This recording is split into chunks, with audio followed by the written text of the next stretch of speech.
नमस्कार मित्रांनो देवदर्शनाय नमः ह्या चॅनलमध्ये आपले खूप खूप स्वागत आहे। तर मित्रांनो, श्री स्वामी समर्थ महाराज सन इसवी सन 1856 मध्ये अक्कलकोट येथे प्रकट झाले आणि त्यांनी दीर्घकाळ अक्कलकोट येथेच वास्तव्य केले। त्यांचा प्रकट दिन हा भक्तांसाठी एक मोठा उत्सव असतो।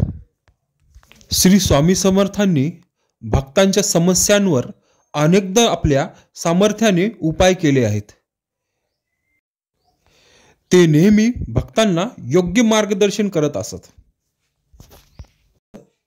तुम्ही श्री स्वामी चरित्र सारामृत यासारख्या ग्रंथामधून स्वामी समर्थांच्या कथा वाचू शकता। यात श्री स्वामी समर्थाबद्दल अनेक कथा आहेत, ज्यात त्यांचा अक्कलकोट येथे प्रकट होण्याचा प्रसंग, त्यांची अगाध शक्ती आणि त्यांच्या भक्तांशी असलेला त्यांचा संवाद यासारख्या घटनांचा समावेश आहे। ते श्री नरसिंह सरस्वती यांचेच अवतार मानले जातात। श्री संत ज्ञानेश्वर माऊली 1275 ते 1296। श्री संत ज्ञानेश्वर माऊली हे मराठी संत, कवी, तत्वज्ञ आणि भक्ती आंदोलनातील महान संत होते। संत ज्ञानेश्वर महाराजांचा जन्म इसवी सन 1275 मध्ये आळंदी जिल्हा पुणे येथे झाला। त्यांच्या पित्याचे नाव विठ्ठलपंत आणि मातेचे नाव रुक्मिणीबाई असे होते।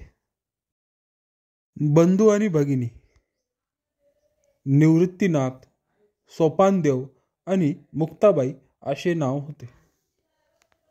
मुख्य कार्य भावार्थ दीपिका ज्ञानेश्वरी ही भगवद्गीतेवरील मराठी भाषेतील पहिली टीका आहे। त्यांनी संस्कृत ज्ञान सामान्य लोकांपर्यंत पोहोचवले। त्यांनी ज्ञानमार्ग आणि भक्तिमार्ग एकत्र करून समाजात एकतेचा संदेश दिला। संजीवनी समाधी इसवी सन 1296 मध्ये वयाच्या फक्त 21व्या वर्षी त्यांनी आळंदी येथे संजीवन समाधी घेतली। आजही आळंदी येथे त्यांचे समाधी स्थळ आणि लाखो भाविक दरवर्षी पंढरपूर वारीत सहभागी होतात।